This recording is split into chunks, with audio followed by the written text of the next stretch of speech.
Bapak Ibu Saudara-saudara terkasih dalam Kristus, semoga saya menjumpai Anda dalam keadaan sehat walafiat, tetap semangat, tetap bersukacita karena Tuhan akan datang.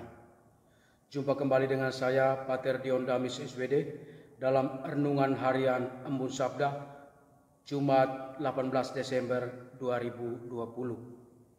Bapak Ibu Saudara-saudara terkasih dalam Kristus, silsilah Yesus Kristus yang kita dengar kemarin memberikan gambaran tentang identitas manusia Yesus, khususnya asal dan garis keturunannya. Dalam Injil hari ini, Matius menampilkan sisi ilahi Yesus atau identitas kealahannya. Identitas ilahi ini disampaikan oleh malaikat Tuhan kepada Yusuf dalam suatu mimpi. Kalau dalam versi Lukas, hal yang sama disampaikan oleh malaikat kepada Bunda Maria.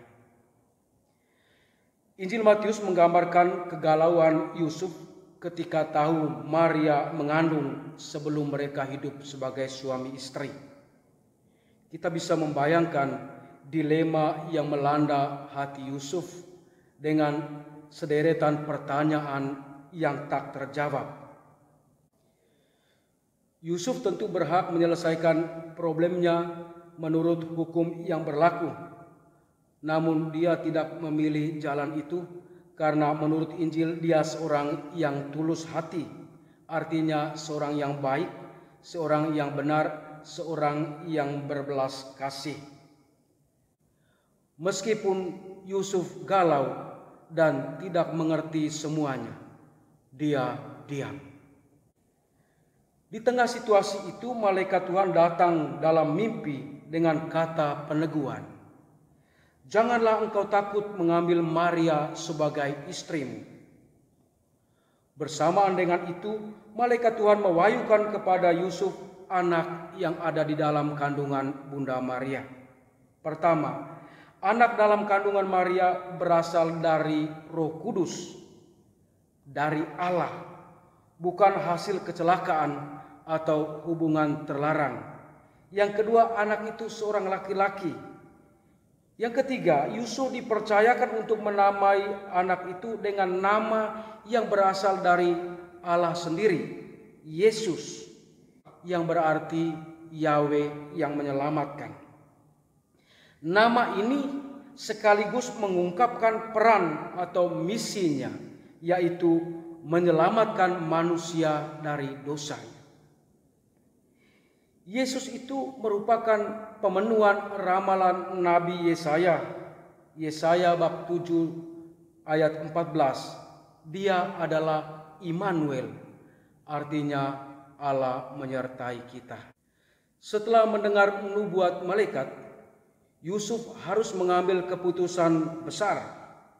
Keputusan ini tidak hanya mengambil Maria menjadi istrinya, tetapi memutuskan apakah anak yang dikandung Maria itu adalah Tuhan sendiri, Allah yang menjadi manusia, Tuhan nenek moyangnya yang menyelamatkan manusia dari dosa. Yusuf tidak berkata apa-apa, hanya diam. Ia berbuat seperti yang diperintahkan malaikat, mengambil Maria menjadi istrinya. Dia tidak mempertanyakan malaikat Tuhan, juga tidak membuang waktu untuk memikirkan bagaimana bertindak atau memikirkan apa yang perlu dilakukannya. Dia hanya melakukan apa yang diperintahkan dengan ketaatan total. Yusuf siap membawa Maria dan juru selamat ke rumahnya dan ke tengah dunia. Saudara-saudari, bacaan hari ini menyegarkan kembali iman kita akan Yesus sebagai Tuhan, Allah yang menjadi manusia, dan akan misinya ke dunia menyelamatkan manusia dari dosa. Dialah Tuhan kita dan Juru Selamat kita. Dan saya yakin kita semua sudah tahu dan mengimani kebenaran ini. Namun kita perlu terus-menerus menyegarkan dan memperteguh iman ini.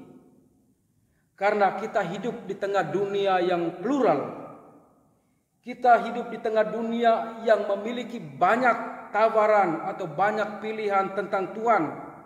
banyak teori atau pemikiran tentang Tuhan, dan juga banyak ajaran-ajaran yang jelas-jelas menolak kealahan, keilahian Yesus.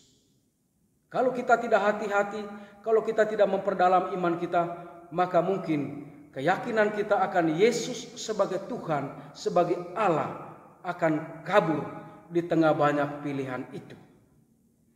Maka jika kita sungguh menerima Dia dan mengimani Yesus sebagai Tuhan, itu berarti kita perlu membiarkan Dia menjadi penguasa hidup kita, menjadi raja di hati kita, pikiran kita, perbuatan kita, dan tindakan kita. Sikap yang perlu kita bangun dan perlu kita miliki adalah sikap diam dan mendengarkan kehendak Tuhan.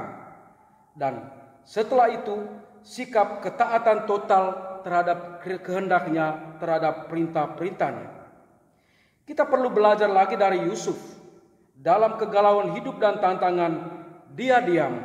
Dia membuka diri pada Tuhan, mendengarkannya dan percaya.